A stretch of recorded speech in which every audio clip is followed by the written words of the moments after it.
Chers amis, bonjour, frères et sœurs, je vous salue dans le beau nom du Seigneur Jésus. Et dans cette petite vidéo de Philippe, parce que je les appelle ainsi, Philippe c'est mon prénom, voilà. Alors vous regardez une petite vidéo de Philippe. Dans cette petite vidéo, j'aimerais parler de quoi? Eh bien, de la tentation de Jésus dans le désert. Et d'abord, ce que j'aimerais dire, c'est que l'un des ministères du diable, qui est très important pour lui, et qui existe, le diable existe, hein, ne vous en déplaise, il existe, les démons existent, il y a un monde invisible, et il y a deux mondes spirituels, il y a celui de Dieu et celui de Satan, qui est l'adversaire de Dieu. Vous verrez que dans le monde, il y a toujours ces deux forces qui se combattent, partout, le bien et le mal, hein. Le bien, c'est ce que Dieu préconise et veut, et le mal, c'est ce que Satan désire. Voilà. Alors, le rôle de l'adversaire, le rôle de Satan, c'est de te faire tomber, mon frère et ma sœur. Je vais directement au but, d'accord? Et là, je ne souris pas. Je ne souris plus. Le but de Satan, c'est de te faire tomber, toi qui me regardes. Il veut te faire tomber. Il veut tout détruire dans ta vie. Il veut te détruire. Il veut détruire ta réputation. Il veut détruire tes enfants. Il veut détruire ton conjoint. Il veut détruire tout, absolument tout. Vous voyez ? On représente quelquefois le diable sous la forme d'un dragon qui crache du feu. Vous avez déjà vu dans des films des lance-flammes? Moi, j'en ai pas vu en réel, mais j'en ai vu dans des films. Vous savez, un lance-flamme, ça va vite, la destruction. Voilà, quand c'est utilisé comme arme, c'est redoutable. Ce dragon qui crache le feu, ça représente bien le ministère de Satan. Et je vous parle maintenant, et c'est pas une expression, recouvert du sang de Jésus, pour vous parler du diable. Les chrétiens me comprendront, ceux qui sont déjà avancés dans la foi. Oui, le rôle de Satan, Jean 10, le voleur ne vient que pour dérober, égorger et détruire. Voilà. Voilà les bases du royaume des ténèbres. D'abord, Satan, c'est un voleur. Un voleur. Il ne vient que pour dérober, ben oui, le voleur dérobe. Dérober, égorger et détruire. C'est curieux ça, hein? Qui est le terme égorger déjà, il y a 2000 ans. Il y a 2000 ans, déjà Jésus parlait des égorgements. Décapitation, égorgement, ça vous dit rien? Je me tais, je vous laisse y réfléchir. C'est curieux ça. Un des ministères du diable, c'est ça. Ça vous rappelle rien? Moi, oui, ça me rappelle quelque chose. Mais que je ne dirai pas dans cette vidéo. Et quand on prétend servir son Dieu, et qu'on est capable, pour plaire à son Dieu, de tuer les autres, et qu'on pense qu'on aura une place meilleure au ciel à cause de cela, ben je suis désolé. Mais ce Dieu-là, moi personnellement, je n'en veux pas. J'adore le Dieu qui est amour, Dieu le Père. J'adore son Fils, Jésus-Christ. Et je reconnais la présence du Saint-Esprit, qui est Dieu également, et qui est une personne. Le Saint-Esprit n'est pas une force mystérieuse, c'est une personne. Nous avons affaire à un Dieu en 3 personnes. Bah oui, dans la famille Dupont, tout le monde s'appelle Dupont. Mais il y a Étienne Dupont, il y a Jacques Dupont, et puis il y a Annie Dupont. Ils sont différents, ils n'ont pas le même sexe, ils n'ont pas la même taille, le même poids, ils n'ont pas le même visage, ils sont tous différents, ils n'ont pas les mêmes idées, mais ils s'appellent tous Dupont. Dieu est un Dieu en 3 personnes et chacun est Dieu. Comme dans la famille Dupont, chacun est un Dupont. D'accord? Si ça peut vous aider à mieux comprendre Dieu, eh ben je m'en félicite. Voilà. Bon, alors, le voleur ne vient que pour dérober, égorger et détruire. Voilà le plan de Satan pour toi, mon ami. Dieu a un plan pour ta vie, Satan a un plan pour ta vie.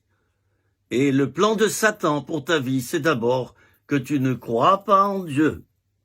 Et tous ceux qui me disent Dieu n'existe pas, et ils ont déjà passé 40 ans sur la terre, 50 ans sur la terre, je me dis oh là là là là là là, cette personne, je la juge pas, hein, mais je me dis, elle n'a pas poussé bien loin sa réflexion, parce que moi déjà, quand j'étais tout petit et que j'allais dans la forêt, je sentais la présence de Dieu.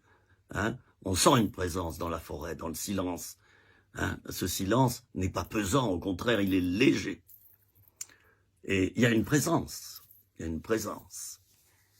Et ça, c'est merveilleux, cette présence. Alors, donc, 2 plans dans ta vie.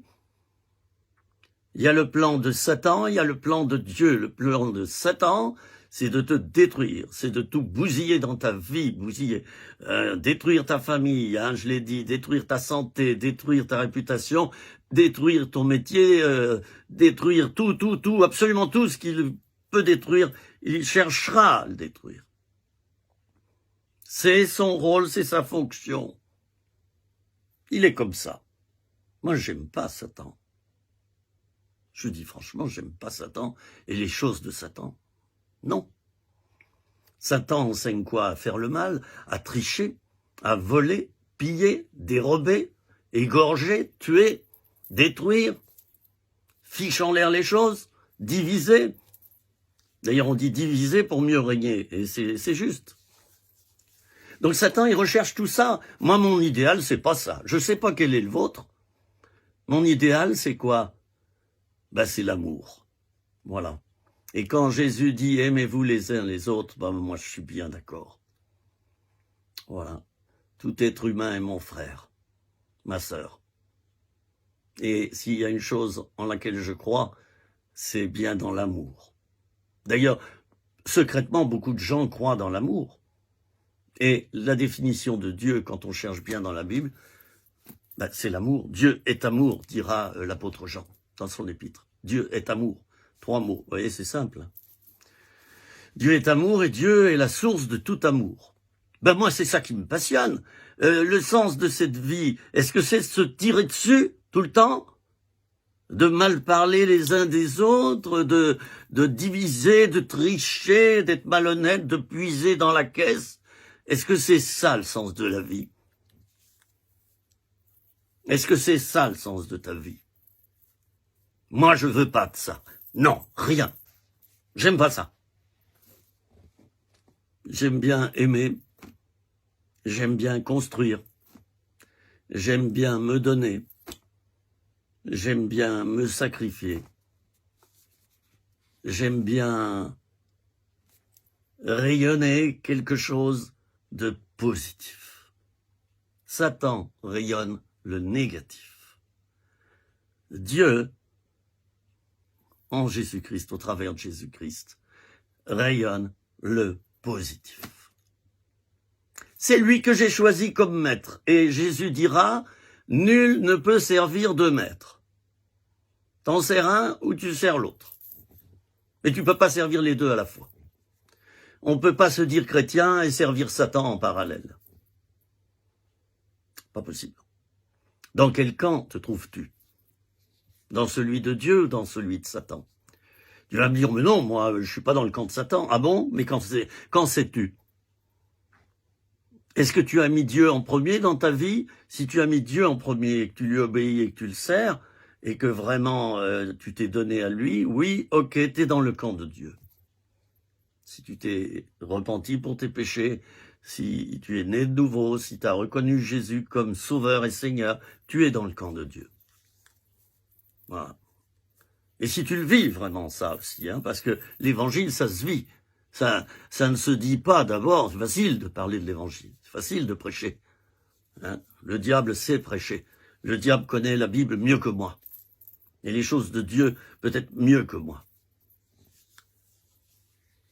Alors, dans quel camp te trouves-tu? Si tu n'es pas dans le camp de Dieu, automatiquement, tu es dans le camp du diable. Il n'y a pas 3 mondes spirituels, il y en a 2. Il y en a 2. Soit tu es dans le camp de Dieu, c'est comme sur un ring, il y a 2 adversaires, un dans chaque angle, face à face. Ils vont s'affronter. Il n'y a pas 3 mondes spirituels, il n'y en a que 2. Alors si tu n'es pas d'un côté du ring, tu es de l'autre côté. Ben d'ailleurs, si tu es au milieu, vous avez entendu mon chien, coucou, non, silence. Chut. Alors, si tu te mets au milieu du ring, ben tu vas prendre des coups de chaque côté. Bon. Alors, Jésus a dit, nul ne peut servir 2 maîtres. Si tu n'es pas dans le camp de Dieu, tu es dans le camp de Satan, que tu en prennes conscience ou pas. Beaucoup de gens sont inconscients et ils ne savent pas qu'ils sont dans le camp de Satan. Oui, si tu fais de toi un petit Dieu, tu es dans le camp de Satan et toi tu es soumis à Satan sans le savoir. C'est comme ça, c'est la réalité. Vous entendez mon chien? Ah, Dieu a créé les animaux, c'est beau, hein? Et ils ont un langage. Voilà. Alors là, mon chien, il a senti quelque chose. Il est vers la porte, là-bas. Il a senti quelque chose. Et il aboie. Vous savez que les chiens ont un flair remarquable. Je crois que c'est 1 million de fois. Ils sentent. Ils ont un odorat développé, je crois, 1 million de fois davantage que le mien. Et au niveau des oreilles, c'est la même chose. Ils entendent. Là, on est en plein silence ici. Je suis dans un village. C'est le soir. C'est le silence complet. Mon chien aboie. Et Dieu a doté les animaux de choses comme ça, qui sont développées, mais qui ne sont pas développées chez l'être humain. Vous voyez, chacun a sa place, chacun a sa fonction. Bon. Voilà, c'était un petit intermède pour parler des animaux qui sont chers vraiment à mon cœur. Ils sont chers à mon cœur, les animaux. Et ça me fait mal quand je vois des séquences vidéo, des films qui sont tournés en secret dans les abattoirs, où on voit comment les animaux sont maltraités. Les veaux, les porcs, à l'abattage. On les tue pas en 1 seconde, on les fait souffrir. Mais quelle horreur! Quelle horreur! Quelle horreur! Comment peut-on être aussi criminel, aussi violent? Parce que ceux qui maltraitent les animaux comme ça, ce sont des gens violents. Ce sont des pervers. Ce sont des gens qui n'ont pas d'éducation, qui n'ont pas de fondement, qui n'ont aucun respect. S'ils traitent comme ça les animaux, ils traiteront les êtres humains de la même manière. Et il y a des événements qui nous le rappellent. C'est les événements qui se sont produits lors de la dernière guerre mondiale. En Allemagne, d'abord, ça a commencé en Allemagne. L'être humain est capable des pires atrocités. Et moi, je suis un ancien violent et je sais en parler. Hein. Il y a en chacun de nous un violent qui sommeille. Moi, vous savez comment j'ai réussi à ne plus juger les autres? Eh bien, j'ai réussi à ne plus juger les autres en constatant que dans mon cœur, j'avais plein de ferments de certaines choses. Ah, pas les mêmes ferments que mon voisin, mais on a en nous le bien et le mal. Il y a des ferments qui ont été déposés. Et soit on laisse de la place à un ferment ou à l'autre. Hein. Alors le mal, je peux le laisser se développer au travers de moi et en moi, ou alors c'est le bien que je vais laisser développer. Le bien me conduira à rencontrer Dieu, le mal me conduira à rencontrer le diable, ou du moins à rester dans son camp. Donc quand je suis pas soumis à Dieu, quand je suis pas dans le camp de Dieu, automatiquement je suis de l'autre côté de la frontière. Il y a une frontière qui sépare les deux, Et de l'autre côté de la frontière, eh bien, il y a le mal, il y a le malin. On l'appelle le malin dans la Bible. C'est Satan. Alors Jésus, après son baptême d'eau, il a été baptisé par Jean-Baptiste, qui d'ailleurs au début ne voulait pas le baptiser. Il a refusé tout net. Hein. Non, non, non, non, non. C'est pas à moi de le faire, c'est à toi de me le faire. C'est pas à moi de le faire.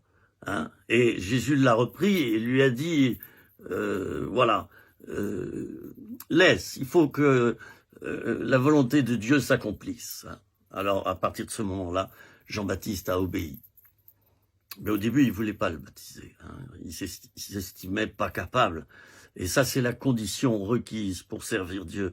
C'est de savoir qu'on n'en est pas capable. Et là, Dieu nous donne sa capacité qui vient d'en haut, d'accord, pour le servir. Si tu te sens petit dans ton service de Dieu, c'est une bonne chose. Si tu te sens pauvre, si tu te sens incapable, c'est la condition requise pour être engagé par Dieu. C'est l'inverse de ce qui se passe dans ce monde.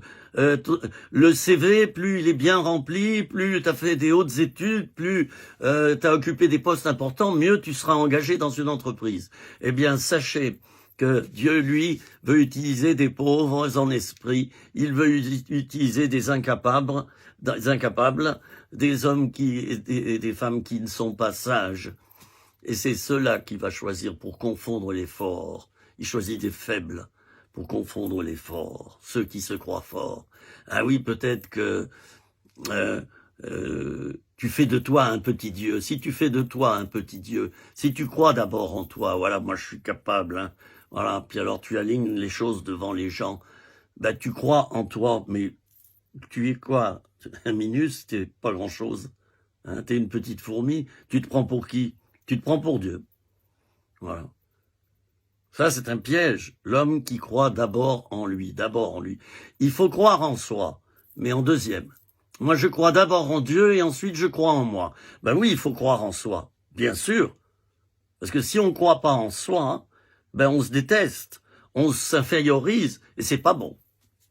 Et quand tu te détestes, tu détestes ce que Dieu a créé. C'est pas bon. Quand tu ne te pardonnes pas, alors que Dieu t'a pardonné, hein, tu désobéis à Dieu. Dieu t'a pardonné, toi tu te pardonnes pas. Tu luttes contre Dieu. Tu luttes contre Dieu. Moi j'ai eu des problèmes dans ma vie parce que je m'étais pas pardonné certaines choses. Je m'étais pas pardonné. Pendant des années, je ruminais. Je me pardonnais pas ce que j'avais fait. Et j'ai été poussé par le Seigneur, par Dieu, j'ai été poussé à me pardonner moi-même. C'est important de se pardonner et de s'humilier. Finalement, c'est mon orgueil qui m'empêchait de me pardonner moi-même. C'est mon orgueil. Je me disais, moi non, je suis un salaud, excusez-moi pour la grossièreté, hein. Mais c'est ce que je pensais de moi. Et je me pardonnais pas. Je ne me pardonnais pas mes mauvais comportements, mes péchés, mes problèmes. C'est important de se pardonner. C'est peut-être une parole pour l'un d'entre nous qui regardera cette vidéo. Pardonne-toi ton échec. Pardonne-toi ton péché.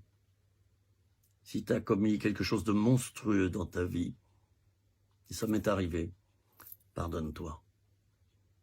Pardonne-toi. Demande pardon à Dieu. Demande pardon aux personnes à qui tu as fait du mal. Et pardonne-toi toi-même. Sinon, tu resteras avec un fardeau très pesant qui t'empêchera d'avancer. Se pardonner soi-même, s'aimer soi-même, ça ne veut pas dire s'adorer soi-même, faire de soi un petit Dieu, mais s'aimer soi-même, c'est tout simplement accepter que on a des qualités et des défauts, mais que on a plus de qualités que de défauts. Et c'est à ça qu'on va regarder. Surtout si on a donné notre vie à Dieu et si Dieu est en nous. Alors là, on a un levain à l'intérieur de nous qui va faire lever toute la pâte et qui va faire qu'on va produire du bon fruit. Les fruits de l'esprit, dans l'épître aux Galates, par exemple, la bonté, la douceur, etc., etc. Alors je reviens à mon thème, c'est la tentation de Jésus. Vous trouverez le texte dans Matthieu chapitre 4, l'évangile de Matthieu chapitre 4. Jésus fut emmené par l'Esprit dans le désert pour être tenté par le diable. Je disais donc, c'est après son baptême. Après avoir jeûné 40 jours et 40 nuits, il eut faim. On le comprend. Quand il est dit il eut faim, c'est-à-dire qu'il n'en pouvait plus, quoi. Le tentateur s'étant approché, vous aurez remarqué qu'il a attendu le dernier jour. Le tentateur il sait attendre. Il s'étant approché, lui dit, si tu es le Fils de Dieu, ordonne que ces pierres deviennent des pains. Je m'arrête là. Satan voulait détruire Jésus et voulait que Jésus, qui est parfait, commette un péché. C'était d'abord de rompre son jeûne, alors que Dieu lui le testait au travers de ce jeûne. Eh bien, le dernier jour, vous avez remarqué comme Satan sait attendre. Il est patient. Et le dernier jour où Jésus aurait pu se dire, bon allez, je suis à quelques heures de la fin de mon jeûne, après tout, c'est pas grave, je vais ordonner que les pierres deviennent du pain, puis je vais manger le pain. Satan cherchait le fait que Jésus commette une erreur. Et c'est ça que Satan attend dans ta vie, c'est que tu fasses une erreur. C'est que tu commettes un péché. C'est que tu aimes le mal. Et il te tentera pour ça. Gloire à Dieu, parce que nous pouvons puiser en Dieu la force. Dans le sein même de la tentation, nous trouvons la force de résister et de vaincre. C'est beau ça. Et c'est Jacques dans son épître qui nous dira que Dieu, s'il permet que nous soyons tentés, il nous donne aussi la force pour résister à la tentation. Par ailleurs, il nous donne la force. Donc on doit utiliser cette force. Et c'est ce que Jésus a fait. Il a utilisé la force de Dieu son Père pour résister à Satan. Jésus répondit au diable, « Il est écrit, l'homme ne vivra pas de pain seulement, mais de toute parole qui sort de la bouche de Dieu. » La parole de Dieu est une arme. Elle est appelée par l'apôtre Paul l'épée de l'esprit. Une épée. Donc c'est une arme offensive. Il y a deux sortes d'armes spirituelles. Il y a les armes offensives pour attaquer et il y a les armes défensives pour se protéger. Le bouclier de la foi, la cuirasse de la justice, ça ce sont des armes défensives, d'accord ? Les armes offensives, c'est donc l'épée de l'esprit, et puis quantité, lisez dans l'épître aux Éphésiens, lisez cette description des armes spirituelles. La parole de Dieu est une arme, et Jésus, dans ce texte, donc Matthieu 4, Jésus va utiliser la parole de Dieu pour se défendre contre le diable. D'ailleurs, Satan utilise cette arme également. Mais sans qu'il y ait la puissance de Dieu derrière. Tandis que Jésus va utiliser cette arme, mais avec en arrière-plan la puissance de son Père derrière, la puissance du Saint-Esprit. Voilà la différence entre quelqu'un qui utilise la parole de Dieu, un sataniste ou un guérisseur qui utilise la parole de Dieu. Eh bien, ils n'ont pas l'Esprit de Dieu derrière, ils n'ont pas la puissance de Dieu derrière.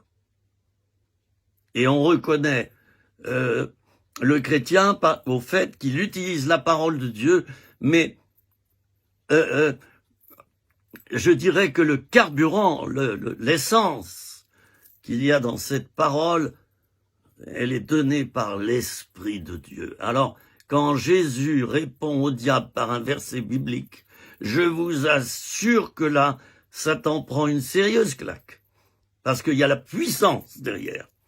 Tandis que Satan, lui, n'a pas la puissance de Dieu. Il a la puissance de détruire au travers de la parole de Dieu. Et faisons attention, quelqu'un qui sait utiliser sa Bible peut aussi nous détruire avec la Bible. Ça, c'est le légaliste, le chrétien légaliste. Il détruit, il assassine des âmes.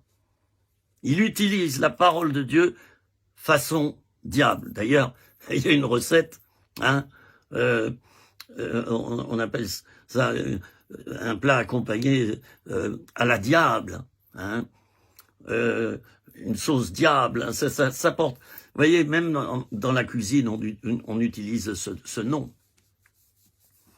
Donc, première tentation, que Jésus rompe son jeûne, qu'il désobéisse, et donc il tombait dans le camp de Satan. Voilà. Et il faisait comme Lucifer, et il faisait comme Adam et Ève. Oui. Qui ont désobéi, et du coup ils sont tombés, Adam et Ève, ils sont tombés dans le camp de Lucifer. Et Lucifer, c'était le premier ange de Dieu, c'était son adjoint. Et il lui a désobéi, et du coup, il a fondé un parti, si je puis dire, hein. Il a fondé un parti, on va l'appeler le parti des Lucifériens, enfin ça me fait pas rire, d'ailleurs.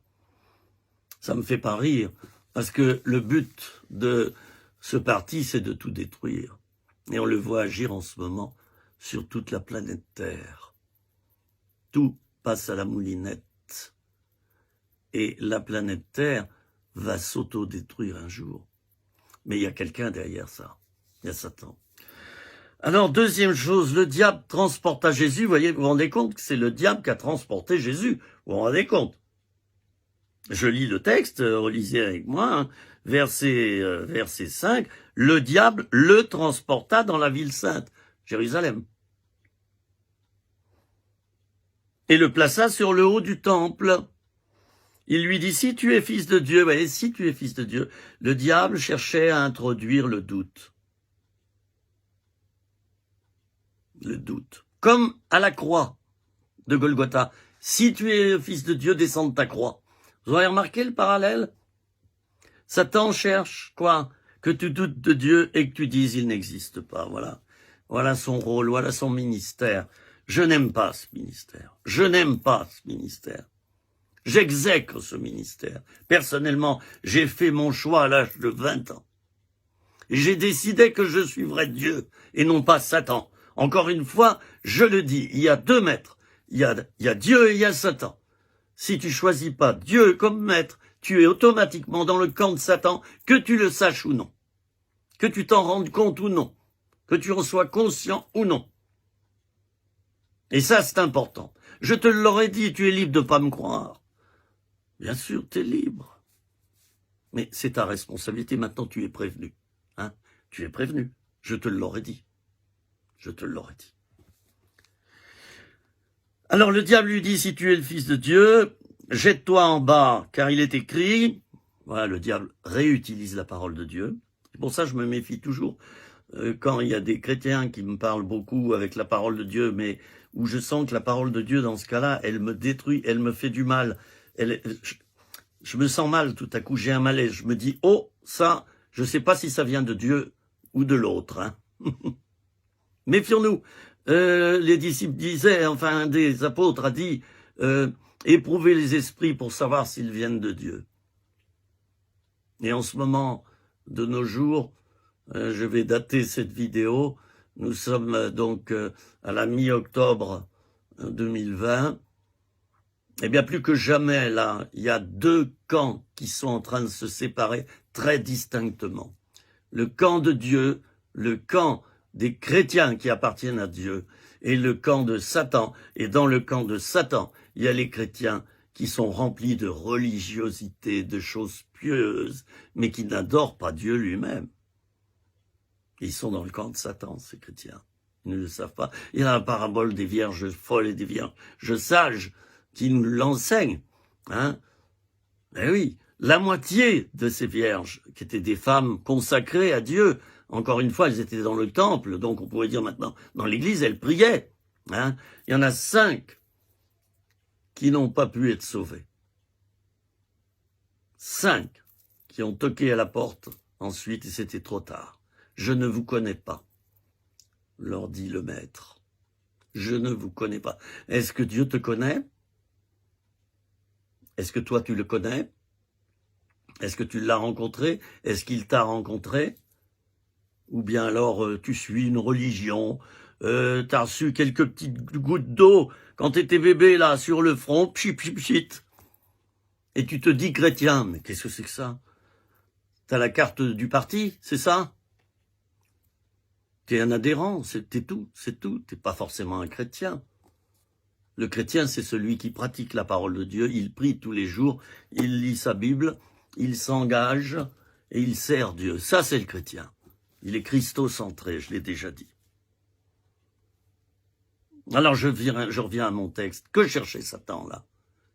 Si tu es fils de Dieu, jette-toi en bas, car il est écrit, il donnera des ordres à ses anges à ton sujet. Ils te porteront sur les mains de peur que ton pied ne heurte contre une pierre. Jésus lui dit, il est aussi écrit, et il ne se décourage pas. Il est aussi écrit, tu ne tenteras pas le Seigneur ton Dieu. Bien, hein, Jésus. Chapeau. Il se relâche pas. Dans la tentation, faut pas se relâcher. Faut pas céder. Qu'est-ce qu'il cherchait, Satan? Il cherchait le suicide de Jésus, c'est tout. Le suicide de Jésus. Parce que Jésus se serait jeté en bas sans que ça soit la volonté de Dieu. Ben, est-ce que vous croyez que les anges l'auraient porté? Non. Il serait écrasé sur le sol. Pourquoi? Parce qu'il serait soumis à Satan. Il aurait été sous la puissance de Satan, qui ne l'aurait pas protégé, bien sûr, puisque son but, c'est de détruire l'œuvre de Dieu, c'est de détruire les chrétiens. Alors Jésus, le corps de Jésus serait tombé au sol, allez, paf, une mare de sang, et le lendemain, sur la Gazette du coin, c'est un peu de l'humour, il y aurait eu écrit en gros titre, une personne se jette du haut du temple. Voilà, c'était un rabbi qui se prétendait Dieu. Voilà. Et les gens auraient dit, encore un illuminé. Le suicide, Satan le cherche. De nos jours, Satan est en train de tenter beaucoup de chrétiens pour qu'ils se suicident. Je le sais parce que ces personnes me téléphonent pour me demander la prière. Elles ont envie de se supprimer tellement elles ont de problèmes. Et certaines sont dépressives. Ça n'arrange pas les choses, parce que quand on est dépressif, c'est une maladie, je le rappelle, une maladie nerveuse, une maladie des nerfs. Eh bien, quand on est comme ça, on est encore plus fragile. On a des pensées mortifères. Alors, vous pensez bien que Satan, il appuie dessus aussi, pour provoquer un suicide. Voilà. Donc, Satan voulait provoquer rien de moins que le suicide de Jésus. Premièrement, il voulait que Jésus rompe son jeûne, et Jésus aurait péché, et donc il serait passé dans le camp de Satan. Deuxièmement, un autre essai. Deuxième essai, Satan voulait que Jésus se suicide. Et troisièmement, et c'est la fin de mes propos,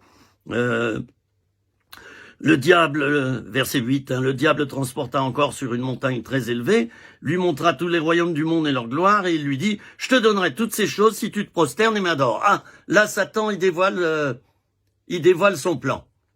Son plan, c'était quoi? Ben, que Jésus prenne Satan comme maître. Qu'il change de camp. Le Fils de Dieu serait devenu le fils de Satan. Voilà. Si tu te prosternes et m'adores, je te donnerai ces choses. Voleur! Ces choses n'appartiennent pas à Satan, mais à Dieu. La terre appartient à Dieu, c'est lui qui l'a créée. Alors, Satan, c'est un usurpateur, il veut donner quelque chose dont il n'est pas le propriétaire. Ben, c'est encore un vol. C'est un vol quand tu donnes quelque chose qui n'est pas à toi. En fait, tu l'as piqué à quelqu'un d'autre. C'est un voleur. Jésus lui dit, verset 10, « Retire-toi, Satan ». Alors là, si Satan a dévoilé sa dernière carte, en disant « Prosterne-toi et adore-moi », eh ben Jésus, lui, il en abat aussi une carte. Et c'est sa dernière. « Retire-toi, Satan ». Maintenant, c'est un ordre. Je suis plus puissant que toi. « Retire-toi, Satan ». Et nous sommes amenés en tant que chrétiens à le dire quelquefois. « Retire-toi maintenant, Satan, au nom de Jésus ». Nous avons reçu l'autorité contre Satan, mais au nom de Jésus, attention, pas en notre nom personnel. Au nom de Jésus, Satan, retire-toi. Car il est écrit, tu adoreras le Seigneur ton Dieu, et tu le serviras lui seul. Alors le diable le laissa, un autre évangile dira, le laissa jusqu'à un moment favorable. Vous voyez, Satan ne désarme pas dans la vie de Jésus, et dans ta vie également, il ne désarme pas. Il attendra le moment favorable quand tu es fatigué, quand tu es un peu en colère, quand tu as des soucis d'argent, de santé. Il attend le moment favorable pour te démolir, pour te faire tomber, je le rappelle. C'est son but principal. Alors le diable, quand même, au verset 11, le diable le laissa. Ah, Jésus a gagné. Et il gagne toujours. Il gagne toujours, Jésus. Il a déjà gagné, d'ailleurs, à la croix de Golgotha, contre le diable. C'est déjà fait. Le diable est un serpent dont on a coupé la tête déjà. C'est comme les anguilles. Vous mangez une matelote d'anguilles, eh bien d'abord, vous allez pêcher les anguilles, et puis, pour préparer cette matelote, vous allez couper la tête à l'anguille, vous allez ensuite enlever la peau de l'anguille, dépecer l'anguille comme on peut dépecer un serpent si on veut, et vous remarquerez que le corps de l'anguille bouge toujours après qu'on lui ait coupé la tête. Alors le diable de nos jours, il agit, mais sa tête est coupée déjà. Hein? Mais alors le corps bouge encore. Il y en a qui disent, ben oui, mais comment ça se fait? Je suis attaqué. Ben oui, t'es attaqué par l'adversaire, mais qui de toute manière est déjà vaincu. Alors pourquoi crains-tu? Pourquoi crains-tu Satan? Retire-toi, Satan. Tu adoreras le Seigneur ton Dieu, tu lui serviras lui seul. Je termine par là, chers amis, pendant que j'entends mon chien qui est en train de boire dans sa gamelle. Vous voyez, dans ces petites vidéos, moi je veux la simplicité. Je veux la simplicité. Vous voyez? Alors j'entendais mon chien qui l'appelle l'eau. Tiens, ça vous rappelle un texte de l'Ancien Testament? Je ne dirai pas lequel, c'est à vous de chercher. Hein? Un texte où certains ont l'appello. Hein? Cherchez, vous trouverez. C'est Jésus qui l'a dit. Voilà. Alors, troisième tentation, là, la tentation pour posséder des biens. Voilà. Je te donnerai toutes ces choses si, nous dit le texte, si tu te prosternes et m'adores, dit Satan. Dernière carte de Satan. Il cherche quoi dans ta vie? Ben que tu l'adores, que tu te prosternes devant lui. C'est son but. Alors résiste-lui avec une foi ferme. C'est l'épître aux Éphésiens qui le dit. Résistez au diable et il fuira loin de vous. Résistez-lui avec une foi ferme et il fuira loin de vous. Il faut une foi ferme. Il ne faut pas une demi-foi. Hein. Il faut une foi ferme. Hein. D'ailleurs, retire-toi, Satan. Ça, c'est ferme. Et moi, je te conseille, par rapport à Satan, qui ne manquera pas d'agir dans ta vie, d'avoir cette foi-là. La peur de Satan vient de Satan lui-même. Nous ne devons pas avoir peur de Satan, chers amis, et je vous rappelle que lors de cet enseignement et de cette vidéo, je parle en étant couvert par le sang précieux de Jésus. Certains ne comprendront pas le sens de ce que je dis, se diront qu'est-ce qu'il veut dire là. D'autres se diront ah ben c'est bien, il a tout compris. Hein. Vous voyez, c'est comme un slogan publicitaire de nos jours. Hein. Il a tout compris. Bon, alors, chers amis, je vais pas y aller par quatre chemins. À notre époque, là maintenant, de nos jours, octobre 2020, la puissance de Satan a augmenté sur la terre. Il est vaincu déjà, hein, mais sa puissance a augmenté. J'allais dire que il était en seconde et il est passé en troisième. Hein. Voilà, au niveau du levier de vitesse. Hein. Alors, faisons attention. Faisons attention et nous voyons bien de nos jours qu'il y a des assassinats dans les rues. L'autre jour, il y a eu une décapitation. Des voitures folles foncent sur les policiers pour les tuer. Enfin, c'est abominable ce que nous vivons en ce moment. Il y a vraiment une destruction massive de vie. L'avortement en France a été prolongé. Le délai pour avorter est passé de 12 à 14 semaines et à 14 semaines, la tête de l'enfant est déjà formée, son crâne est formé. Et quand il va y avoir un avortement, on entendra clac. Il faudra une pince pour casser le crâne de l'enfant.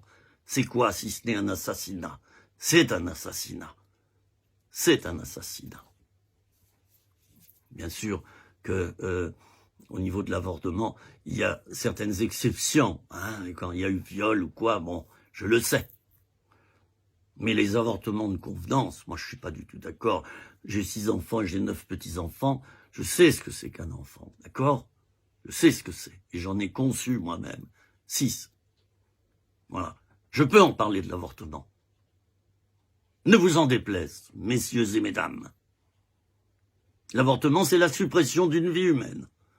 Voilà. Alors évidemment, il y a des exceptions, je suis d'accord avec vous. Des exceptions au niveau médical et au niveau, par exemple, s'il y a eu viol, etc. Bon, ben, c'est sûr que c'est pas évident. Mais 99% des avortements à l'heure actuelle sont des avortements de convenance. Oh ben non, on voulait pas de bébé, il naîtrait en plein mois d'août et là on est en vacances. Alors on va stopper la vie de l'enfant. Hein? Est-ce qu'il aura donné son mot? Est-ce qu'on lui laisse la parole à l'enfant? Qu'est-ce qu'il en pense, lui? Non, il n'a pas droit à la parole. Hein? Et la Bible dit ceci, c'est, je crois, dans le livre des Proverbes, « Ouvre ta bouche pour le muet. Ouvre ta bouche pour le muet. » Eh bien, moi, je défends tous ces enfants qui sont avortés et dans le ciel, il y a une place pour eux. Alléluia. Alléluia. Il y a une place pour eux, c'est sûr. Ces enfants auront été victimes. Ils n'ont pas pu voir le jour parce qu'on leur a interdit de vivre. Mais de quel droit? Et je ne juge personne. Je ne juge pas les mamans qui avortent. Je ne juge pas. Simplement, je dis, je suis contre ce procédé. Hein? Mais je ne rejette personne. Ne croyez pas que là, je viens de faire un jugement. Non. Voilà. Alors, bien sûr que le ministère du diable, c'est de tuer également le plus grand nombre d'enfants possible. Bien sûr, tuer les vieillards, tuer les enfants, faire qu'il y ait beaucoup de suicides, faire que les gens s'entretuent entre eux, comme ça se produit maintenant. Maintenant, c'est dans les rues, tu peux te faire canarder, là. La puissance de Satan est là. Les démons agissent. On n'en a pas peur. On n'en a pas peur parce qu'on a Dieu avec nous. Et qui sera contre nous? Voilà. Je termine pour prier. Je termine, je veux dire, en priant pour vous maintenant. Je vais faire une courte prière pour ceux et celles qui ont des difficultés spirituelles en ce moment. Vous êtes tentés, vous êtes mal. Oh, que je vous comprends. Alors je vais prier maintenant. Si vous voulez vous unir à ma prière, je vais prier pour que Dieu vous donne des forces. Seigneur, donne des forces maintenant à celui ou celle qui m'a vu dans cette vidéo, qui m'a écouté, et il est peut-être en détresse. Eh bien, je te demande maintenant de lui donner ta force, lui donner ton esprit, Seigneur, pour qu'il puisse résister au diable et prendre position contre lui et garder une autorité sur le diable, celle qu'il a reçue en devenant enfant de Dieu. Je te remercie, Seigneur. Amen. Voyez, c'est aussi simple que ça, une petite vidéo. Elle est tournée chez moi. Vous voyez, j'ai un paravent derrière, une petite enseigne, là, c'est sympa. Des papillons, j'aime bien les papillons. Et puis, il y a également une plante. Je ne sais pas si je vais vous montrer tout ça. Bah, vous pouvez le regarder. Regardez, il y a les petites lucioles, puis il y a une plante. Oh, c'est joli, puis ça clignote. Bah, j'aime bien tout ça. J'aime bien tout ça. Hein? C'est de la déco. Ça fait du bien. Voilà, je vous souhaite une bonne journée ou une bonne soirée et à bientôt pour une nouvelle petite vidéo de Philippe. Soyez bénis les amis et accrochez-vous à Dieu. Restez dans le camp de Dieu, ne cédez pas. Voilà, c'était mon dernier mot. À bientôt.